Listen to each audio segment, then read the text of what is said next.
آدم علیہ السلام سے پہلے ہزاروں سال ابلیس ظاہر بدویدہ حق تھا اور طاعت حق تعالیٰ میں ایسے کرنامے سر انجام دیے جو اپنی مثال خود تھے۔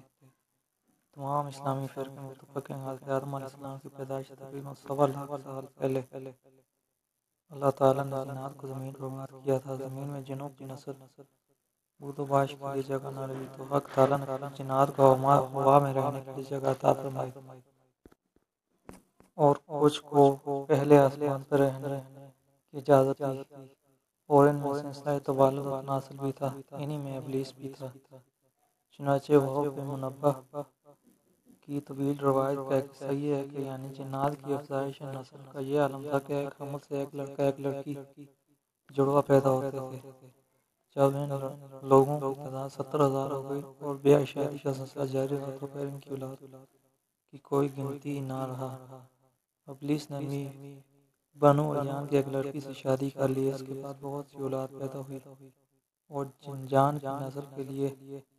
دنیا میں رہنے کے لیے جگہ نہ ملی تو اللہ تعالیٰ نے جان کو ہوا میں رہنے کے لیے مقام عطا فرمایا اور ابلیس اور اس کی اولاد کو پہلے آسمان میں رہنے کے لیے جگہ دی اور ان دونوں کو اپنی اطاعت و عبادت کا حکم دیا۔ اب چونکہ زمین خالی ہو چکی تھی اور زمین پر خدا تعالیٰ کا کوئی بھی ذکر کرنے والا نہ تھا تو آسمان اپنی بلندی اور اپنے اندر ذاکرین کی جماعت کی وجہ سے زمین پر فخر کرتا تھا۔ اس کے بعد شیاطین نے حق تعالیٰ سے زمین پر رہنے کی اجازت مانگی، اللہ نے اجازت دے دی اور ان سے اپنی عبادت و اطاعت کا عہد لیا۔ شیاطین ایک طویل زمانے تک خدا کی اطاعت کرتے رہے، اس کے بعد گناہوں میں مبتلا ہو گئے، ناحق خون ریزی شروع کر دی۔ زمین نے اس کی شرمگاہی سے پناہ مانگتے ہوئے اللہ سے فریاد کی،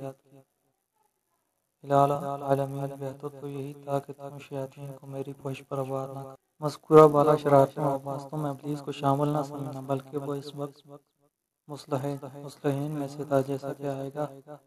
اور نہ ہی جنات شیاطین کی معمولی شرارتیں تھیں۔ وہ ایسے نامراد واقع ہوئے کہ اللہ تعالیٰ نے اصلاح کے لیے ان کی جنس یعنی وہ جنات سے انبیاء اکرام علیہ السلام بھیجے جن کو ان حبیثوں نے شہید کر ڈالا اور ایسے غلط امور کے مرتکب ہوئے جن سے دھرتی نے تنگ ہو کر فریاد کی تو ان کا مصلح اکبر ابلیس مقرر ہوا۔